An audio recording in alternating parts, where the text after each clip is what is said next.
Hi guys! For today's video, maglalakbay at magra-rides na naman tayo papuntang Metro Manila Fusion Alley. Ito tara guys, samahan nyo kami.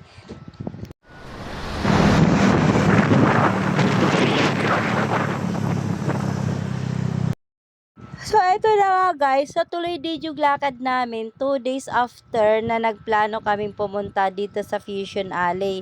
Hindi lahat nakasama. Gawa nga ng yung iba may pasok, yung iba naman may family gathering. So, eto guys. Naumpisahan na namin. Andito na kami sa Fusion Alley.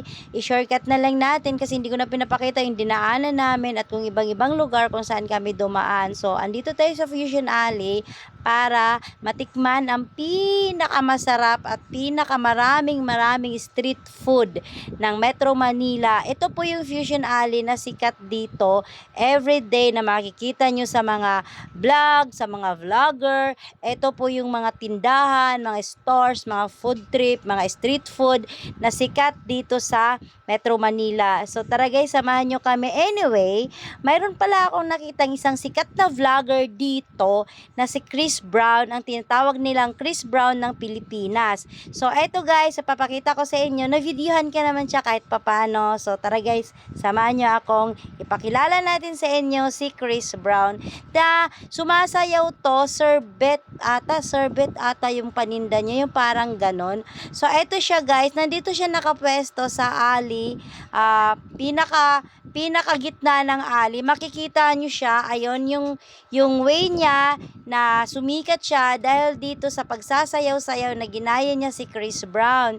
So makikita nyo naman, 'di ba, ang galing niya. So shout out po sa iyo, Chris Brown, dahil nakita kita. Ikaw po yung sikat na vlogger na nakita ko sa twice na pagpunta ko rito. Eto lang yung nakita kong vlogger na natsambahan ko. Ayan guys, pinakitaan niya tayo sa kanyang kabilib-bilib na sayaw at kabilib-bilib na assessment. So guys, yun na nga yung ating ginawa. After natin dun makita si Chris Brown, tumuloy na po kami at nakahanap kami ng magpupudtripan. So after kasi namin kanina kay Chris Brown, pumila si AJ para bumili nung dragon fruit. Hindi na namin pinakita, hindi ko na rin pinakita, kinat ko na. Kasi ang haba kasi ng pila, hindi na kami pumila. Siya na lang nang pumila para makuha yung mga order namin. So, una naming natikman sa street food na to is yung dragon fruit na sikat, na kung ano-ano at kung sino-sino mga vlogger na nag-vlog dun sa dragon fruit na yun. Pero hindi ko na binlog yung dragon fruit kasi ang dami na kasing vlogger eh. Tayo sumama. Kakahawon lang eh. Tikman mo na, o ito.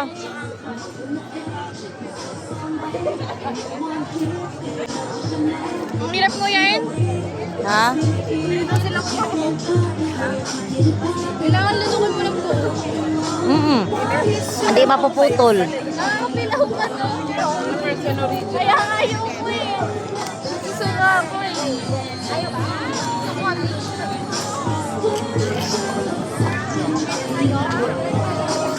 Ayaw mo yan? Wala na tuloy. Ayan, tara yun na lang tayo. Charles. Day.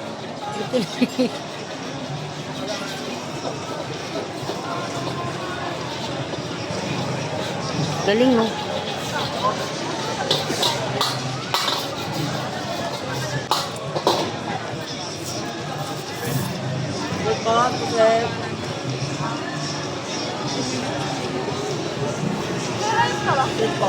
Magra-rice ba kayo? Ayan o, let's see guys. Magkano? Rice na. Kaya tiyabi. So, ikaw gusto mo? Lechon rice?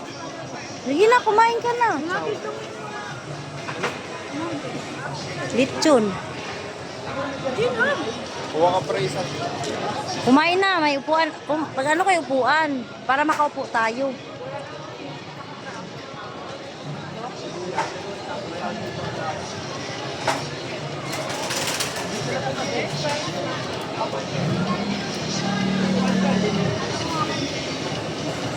Ang pila niya. Layo ka? Normal.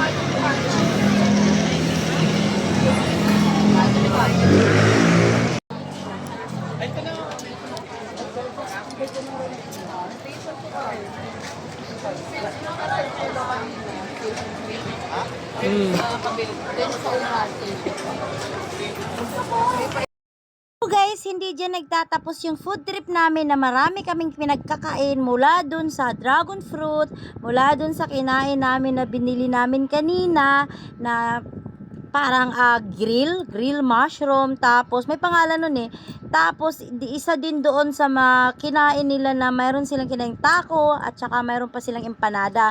So dito naman tayo guys, so makikita nyo naman yung ginagawa niyang fried rice or chow fan na kasama doon sa 100 per order na masarap na ulam. So kung anong ulam yon, nakikita nyo naman dun sa picture na nakahiga dun sa mesa na sobrang sarap at sobrang laki pa. Pero 100 po yan.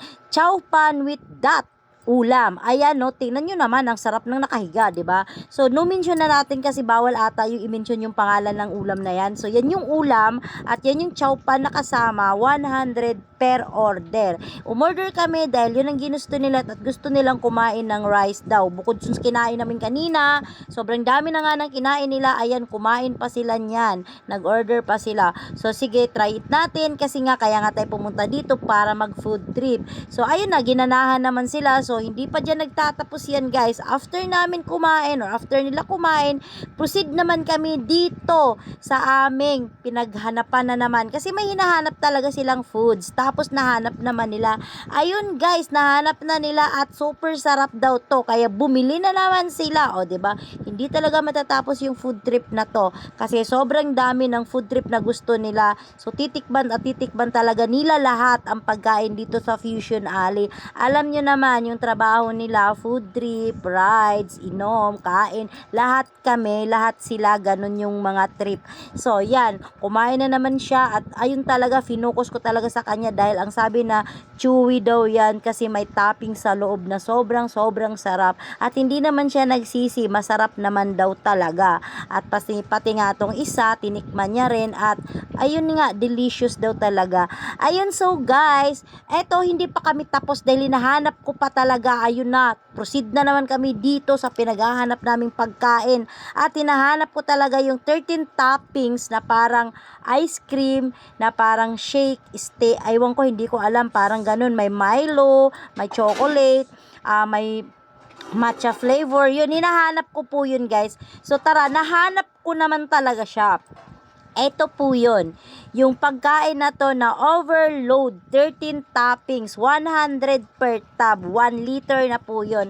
So twice ko na po bumili dito. Nakaraan nung nag-vlog ako sa Fusion Alley, binili ko po chocolate. Ngayon naman po tinikman ko yung matcha nila. So shout out po dyan sa tindero po, sobrang bait po ni Bebe. Ayan po, yung nagtindero po dyan, sobrang bait niya po. Na-appreciate ko po siya dun sa pag-upload sa amin. Salamat po at maraming salamat po. So guys, proceed tayo dito. After namin dito, mayroon pa kaming karugtong dito. Pero hindi ko na po dito kasi tutubig continue ko to kasi sobrang haba na po ng vlog ko na to.